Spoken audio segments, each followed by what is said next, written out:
Aloha everyone. I hope you're having a wonderful day. I am settling back as I just got back to Hawaii. I've been away visiting family and friends for the last couple weeks. As you might have noticed, I haven't posted any videos here. I'm sitting at the desk right now. I've been posting videos outside, which is always nice. You get to see a little bit of the California outdoors, but I do feel more settled here in my place. So I just wanted to wish you let's say, happy last day of the Sun in Leo. That's today. So we start the Sun in Virgo season tomorrow. So, as you know, Leo is the sign that's ruled by the sun, and it's the most, usually, it's at the peak of summer, so it's bringing in that fiery essence, that solar, masculine projection, movement forward. So just taking that in, enjoying that, and absorbing it, because now we're going to be moving into the sign of Virgo, which is a more receptive, earthy, grounded sign of the zodiac. Definitely more nurturing and feminine, but at the same time can be super analytical and can analyze things to bits, and drive themselves crazy doing that. So I actually have a lot of Virgos in my life, and I kind of always have. It's very interesting. So they are wonderful, detail-oriented beings and can create organization wonderfully. But a lot of times in the mind can get to them, I notice. So it's really important for Virgos to take care of themselves and do things that are relaxing and unwinding and nurturing, so that the mind doesn't get you caught up in all the monkey chatter, the ego chatter in the mind. So whatever that is, whether it's exercise or walks or baths, or I don't know, whatever it is for you that helps you, it's important for you to do, so that you can not allow that mind tension to build up for your Virgo. And even if you're not a Virgo, because we have like a whole bunch of signs going into Virgo now. Venus and Mars are now in Virgo. They've been conjunct for the last couple of days, so they're in the same place in the sky, meeting each other. And it's funny because in the reading I did, I redrew the cards. I got the king and the queen next to each other, and the symbol of love. So there's many different ways you can look at this. As you can look at it as two individuals coming together in love, or you can look at it as the masculine, feminine in oneself coming together in a loving, balanced relationship, which is ultimately the highest goal.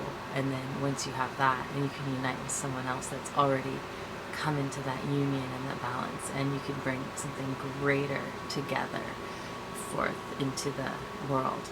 Okay?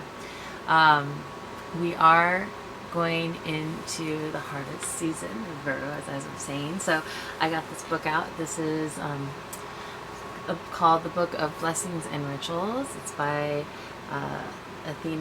Dr. Athena Perkins. And she actually is just doing her main book signing on it today. I got it before it was, I ordered it before it was released. And I was really excited about it because when I saw it, I was like, I felt different about this book than her other books. I know her other books are probably awesome, but I love the color, the cover and the colors and all the traditions and the wheel of life, and all the different aspects that she incorporates in it. Because many times throughout the year, as I'm celebrating the different times of the year and the different traditions, there's a couple traditions that I'd like to know more about. And so this book gives a synopsis of kind of each one. So it helps me expand my knowledge of those, which I always loved learning about and connecting other cultures. So I'm going to read to you September. We're not in September yet, but it's just around the corner. So I'm going to just kind of read to you what she wrote in this book about it. Okay? September, the month of harvest. September is a month you can feel before it arrives. There's a crispness to the warm air that signals autumn's arrival.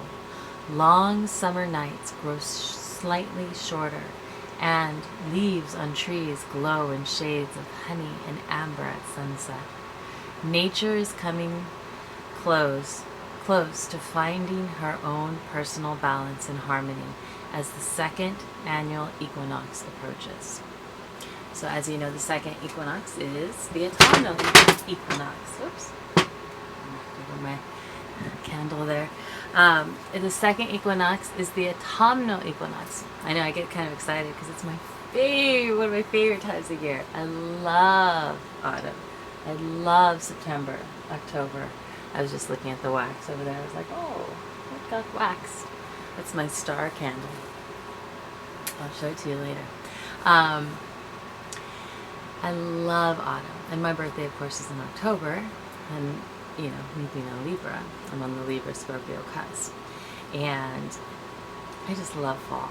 And I love the turning of the seasons. I love that crispness of the air and the coolness that starts to make you put on your hats and your scarves and your boots and your tights and your, skirt, and like, it's just, I love that. And the autumn colors, like, that to me is amazing. It's one of my favorite. So a little bit about the traditions, different traditions what they celebrate this time of the year. The Jewish year is ending and a new year begins this month as we celebrate Rosh Hashanah. Malbon, the Celtic name for the fall equinox, is celebrated this month as well. Not Malbon, Mabon. Mabon is the second of the three Celtic harvests: Lammas, Mabon, and Samhain, which comes next month. Mabon is the heavy harvest, while salmon, oh my God, I can't believe I just said that. Samhain is the harvest of the dead and what is left behind from this month's efforts. As at Samhain, we make sure the vines are clean and prepared for the winter rest. Although this month's energies of completion and release bring our attention inward for reflection, contemplation, and connection with Source, now is also the time to plan for next year's crops. There can be no delay. While this harvest is fresh in your mind, think about what worked well this year and what did not. What could you have done to ensure stronger growth? Or maybe this year's harvest were beyond your expectations. What can you do now to ensure that next year will be equally successful? Did you enjoy the process of growth this year? What can you do to make the process more enjoyable?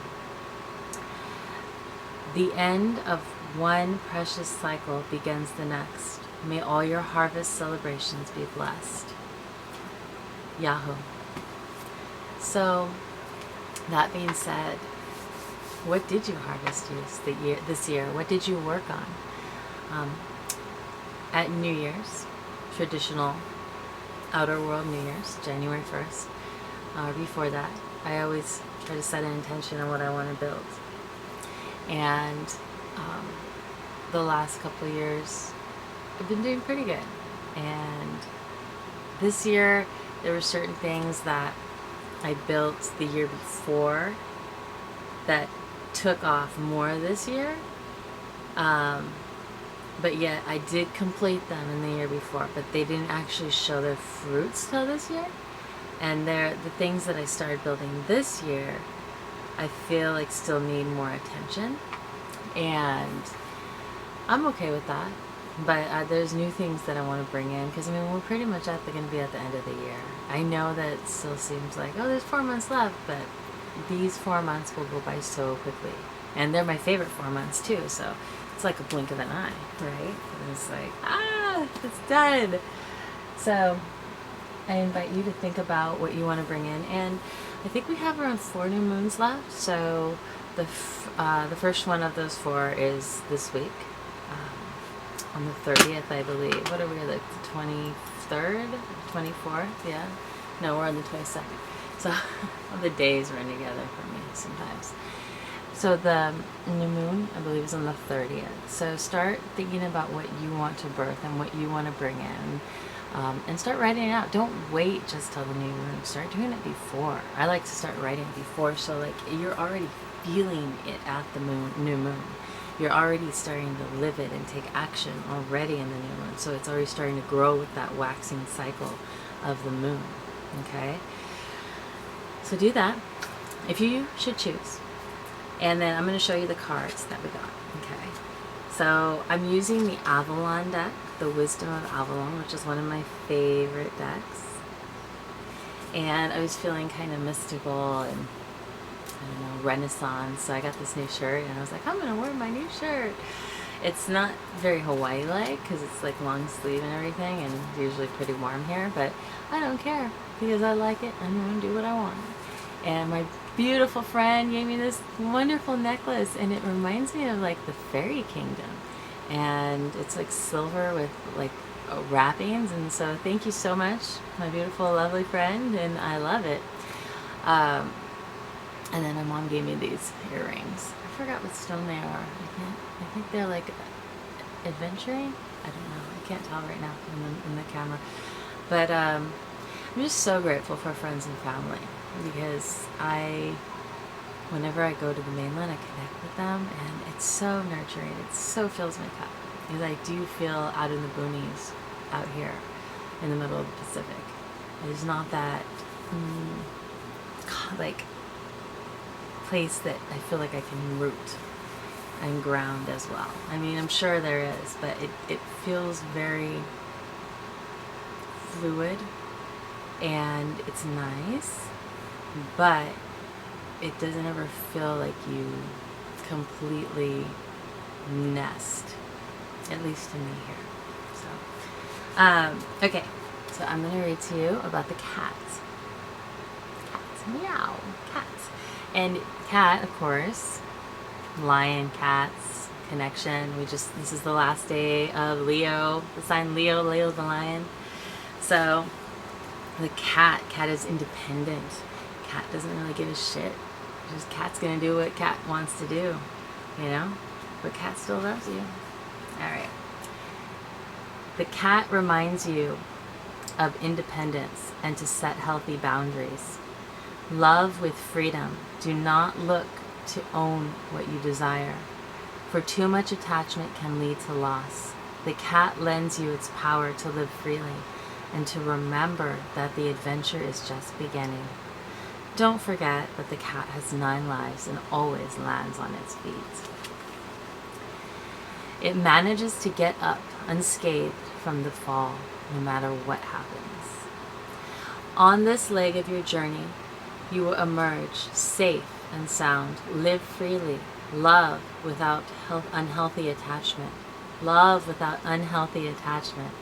And remember that with the cat as your companion, you may fully immerse yourself in life, for there will be many more lives to come. Okay, so keeping that in mind, the cat. Life is calling you for you to be more independent, to live your life more unattached in healthy ways, not in unhealthy ways. Okay?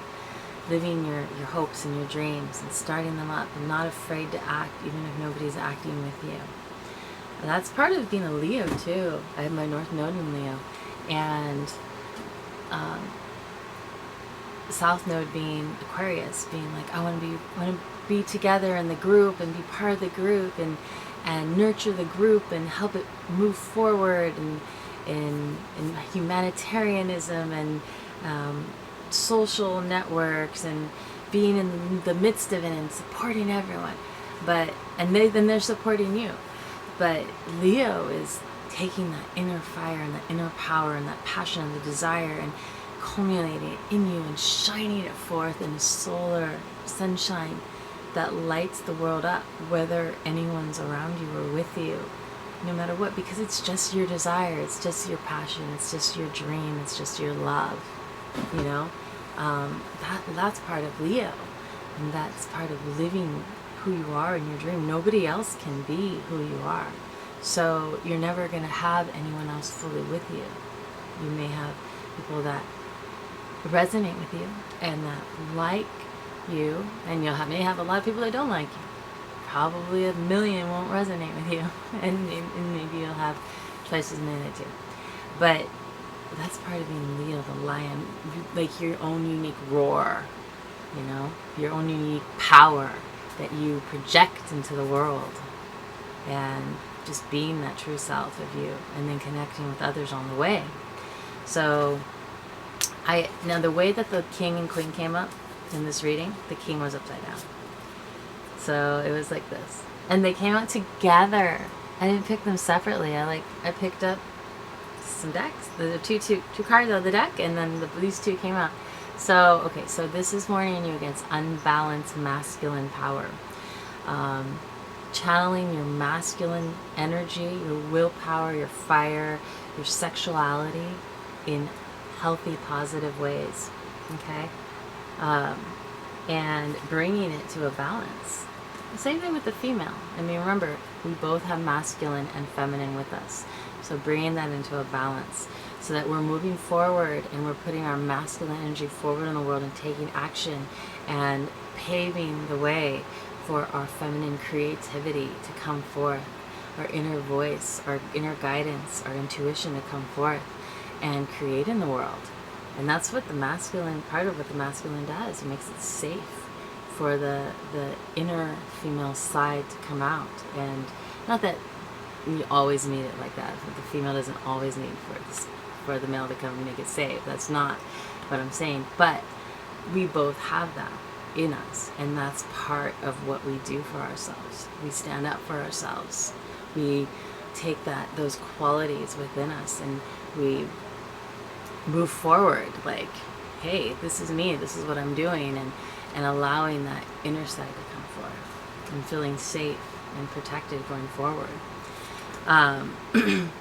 Part of this is the king is making sure that all your affairs are in order, in balance. Outer affairs, like your kingdom is at peace. You're at peace. I'll read it to you. The king appears to represent the powers of justice, authority, and law, and male sexual energy. When the king appears on your path, it's time to put your house in order. Complete any unresolved legal issues and deal with issues related to fairness. The king always lets you know that something significant is yours to experience and learn from. The king requires you to take inventory of anything left undone and do it.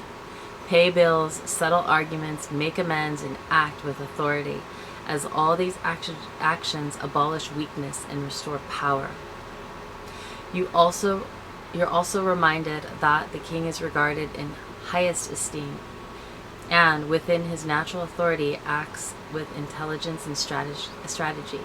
Think and analyze, and the king will bestow great gifts on you. There is another meaning when the king appears on your path. If you are inquiring about a man and your relationship to him, the king stands to represent him, which will bode well or not so well depending on which other cards flank him. Pay attention, for the king reminds you to take affirmative action in your life. So this being that the king was upside down at first, there could be some places that you're out of integrity in your masculine side, and it calls for you to restore order and integrity to those spaces in your life. Okay, that's blatant right there. And being that it was next to the queen, they're meant to work together in this. Okay, so to have your masculine and feminine aspects of your life in balance. Okay, talking to each other, not arguing, not fighting, talking to each other. And if you can't talk, then just be in a neutral state. A neutral state is better than a negative state. Okay, you can't be positive. Now the queen. Fertility, beauty, female sexual energy, earthly pleasures, and friendships among women. The queen summons you to bestow her gifts upon you so that you can revel in the beauty of life. The queen appears to remind you of the importance of self-esteem, self-worth, and holding your head high. Now is the time to set boundaries with others with gentle authority, yet try not to be isolated from them in the process. The queen knows how to delegate authority when she needs to. Summon your inner queen and ask for what you need. The queen also asks whether you're having fun. Maybe you need to read a good book with a cup of cocoa, go to a spa, make plans with your pals, look after yourself, and remember to nurture your friendships. The queen knows that she needs allies in the world to sustain her, and in return, she shares her wealth with them. If you're inquiring about a specific female and your relationship to her, the queen stands to represent her, which will bode well or not so well, depending on which other cards flank her. This card also represents pregnancy, either as a metaphor or as a true miracle of life itself. The queen is always a powerful omen and ally. All right, so there you go. It's a time to nurture yourself too, you know? You heard that in the card. It's a time to take care of yourself. A lot of times the feminine aspect puts everyone else before them and takes care of everyone else, and then forgets to take care of themselves, and then that's where you get that unbalanced, you know, rubber band effect. Same thing with the masculine, you know. And then if you don't take care of yourselves, masculine or feminine, then you get that rubber band effect, and like you could end up in like regret, or like then you don't want to do anything for anyone, and anger. So you gotta find like a give and take. Okay, and the last card is love. This marker reminds you to show kindness and compassion to all whom you meet on your path, be it a beggar on a street corner, the coworker, a family member, an animal, or a plant whose leaves need pruning. This marker asks you to shift perception from yourself as a solitary person on earth to one who's part of a living system. Love is what made you, so keep it flowing. Remember, receive love as well. Ask yourself, am I blocking love?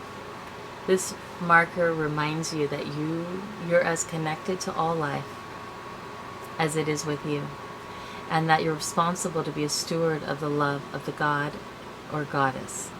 Love is without condition. It is respectful, mindful, sees all life as sacred, and acts accordingly. Love reminds you that this very planet is a living being. Love is the very essence of the divine in you. And it sees the love, the divine in others. This is a time to see through the eyes of love. And always ask before you act, what would love do? The answer will always bring you extraordinary power. This marker is very fortunate and transformative. This marker is a very fortunate and transformative woman. Okay, and look at the staircase on there. You're like going up into something greater. Okay, so all of this, making your own decisions, healthy boundaries, becoming your individual aspects, uniting the masculine, feminine, and balance through love. And then I pulled one more card from a deck that I don't use very often. It's called the Zerner Farber Tarot deck. And I really do love this deck. I just don't use it very often. It's the Queen of Pentacles. So the Queen, again, is accentuated. And so the Queen of Pentacles would represent you nurturing yourself and taking care of the earthly world around you. And making sure everything is in order and everything's taken care of in the earthly world, which makes sense because we're going into Virgo, right? She would be a perfect representation almost of that Virgo feminine energy, okay? Making sure your affairs in order. And such an important part of Virgo is their body. A lot of times Virgos let their body go and they don't take care of it, and their bodies are so much more susceptible to fatigue and illness and all types of things because they're so connected to the earth, even though they don't realize it. That's the other part of Virgo. So take care of your body. And if your body starts to hurt, listen to those signals. And if you did stay with me through this whole reading, thank you. I know it was a long one, but I felt good about it. And reading to you guys and talking to you about the energies and the time of year. So I will come back at another date, and I wish you a wonderful week ahead. Aloha.